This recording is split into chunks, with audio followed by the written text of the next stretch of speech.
Ciao Patavini, sto andando al famoso Caffè Senza Porte, uno dei caffè più famosi al mondo. Vi farò vedere un po' i loro prodotti, i loro menù, le loro sale, un po' di chicche. Venite con me.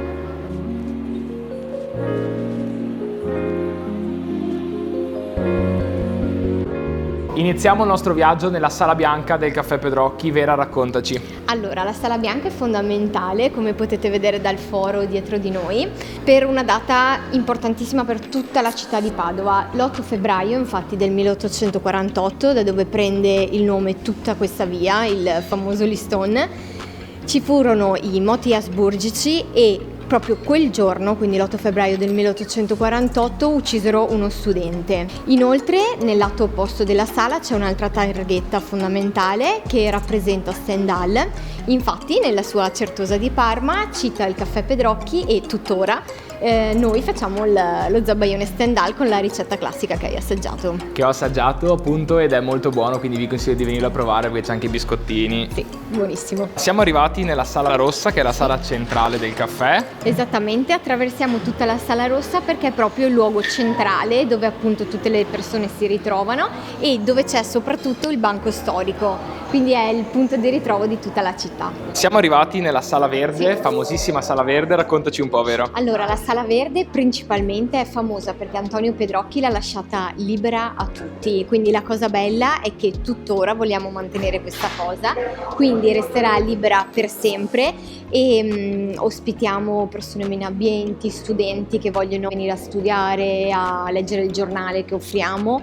Inoltre offriamo anche il caffè americano a tutti gli studenti di Padova che vengono appunto a studiare qui e un'altra cosa bellissima dal punto di vista culturale è il fatto che ogni mese cambiamo la mostra fotografica che facciamo appunto in questa sala.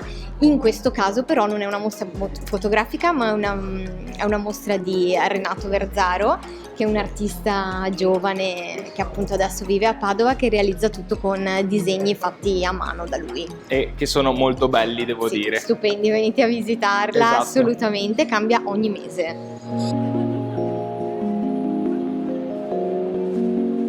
Allora, questo è il nostro zabaione Stendhal e questo è il nostro caffè Pedrocchi. Un espresso un po' più lungo in tazza grande con una crema alla menta sopra e una spolverata di cacao. Non va né mescolato né zuccherato.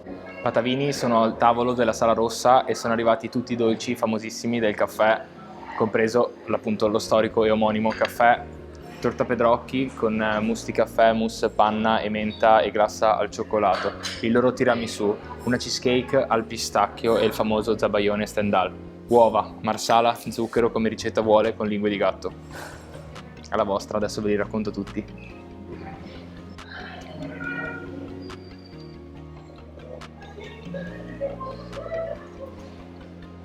È delicatissima, è un'emozione.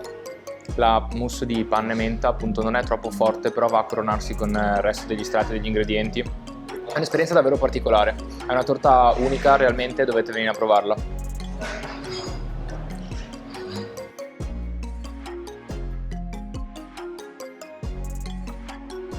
Molto pistacchioso, molto cioccolatoso, è buonissimo ragazzi. Ha questo crumble di cacao di cioccolato sotto, che è buonissimo, questa mousse appunto al pistacchio e la glassa che c'è sopra, che è la stessa della torta, buonissimo. È arrivato il momento del tiramisù, una spuma bellissima. Molto delicata anche questa, molto delicata. Mi piace. Immancabile zabaione Stendhal, ricetta classica, marsala, zucchero, uova e basta, ha un bel colore. Servito con lingue di gatto, è spumoso, denso, non so se riuscite a vederlo in camera, veramente bello. Vado, È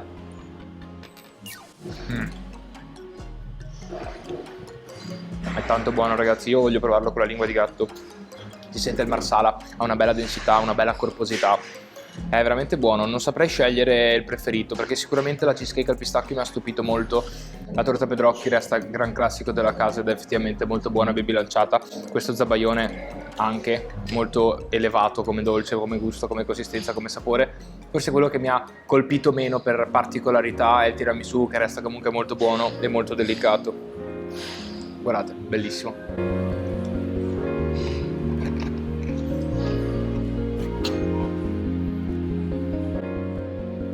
Sono qui con Manolo, che è il direttore dello storico Caffè Pedrocchi. Adesso ci racconterà un po' di storia, poi faccio vedere qualche prodottino, qualche chicca. Il caffè nasce nel 1831, nasce dall'idea di un imprenditore importante dell'epoca che è Antonio Pedrocchi, che ha un papà che è un piccolo borghese padovano, che ha una piccola caffetteria a Padova, e potendo fa studiare il figlio e lo manda in quello che era il viaggio per l'Europa, quindi l'Europa Tour, e lui, vedendo le varie stazioni europee, si innamora dei caffè viennesi e lo collega al lavoro del padre, quindi torna a Padova e decide nella sua testa di aprire il più bel caffè del mondo.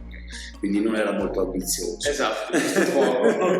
E da lì comincia il lavoro di Antonio Pedrocchi, che è un lavoro che ci porterebbe da tempo, ma basti pensare, e quello che ha fatto è sotto l'occhio di tutti, nel senso che comunque lui ha avuto l'idea di creare un caffè in quello che in quel momento non era niente per Padova, era una zona di periferia di Padova. Sì, in realtà c'era l'università, quindi lui ha avuto quella visione là e ha creato un caffè come il caffè degli studenti, che è un po' diverso rispetto a quello che noi vediamo adesso, ma la dicitura di caffè senza porta nasce là, nasce dall'intuizione di Antonio Pedrocchi, che dice: faccio un caffè vicino all'università e lo creo aperto. Ok, perché appunto Padova, per chi non lo sapesse, è la città dei senza, e questo è il famoso caffè senza porte. Esatto.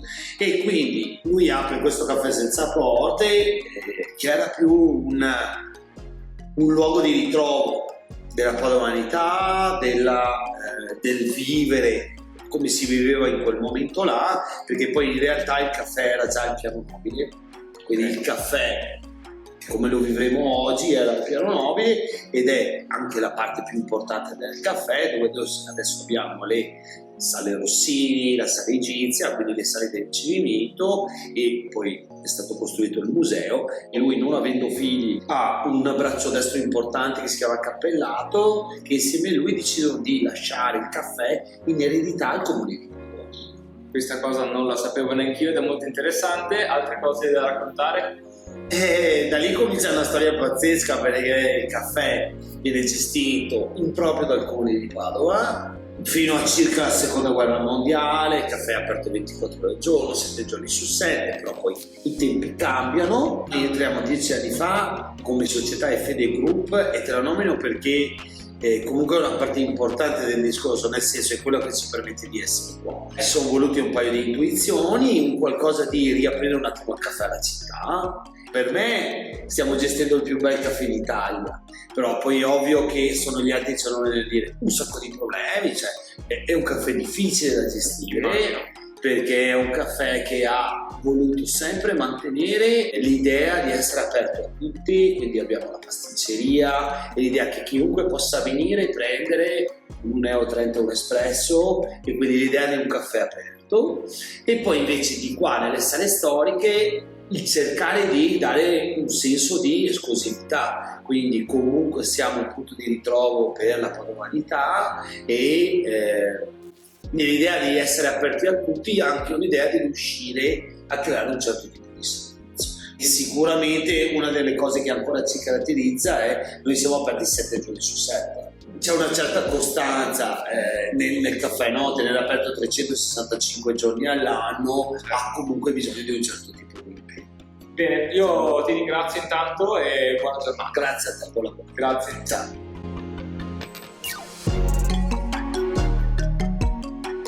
Patavini, vi avevo perso.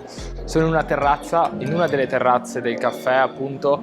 Qui sotto c'è l'entrata principale, quella che ad oggi è proprio aperta, che si affaccia poi sul bancone. Vi faccio vedere le sale di questo bellissimo piano nobile. Vieni qua. Ci sono un sacco di patavini qua, potrei salutarli, però non mi sembra il caso.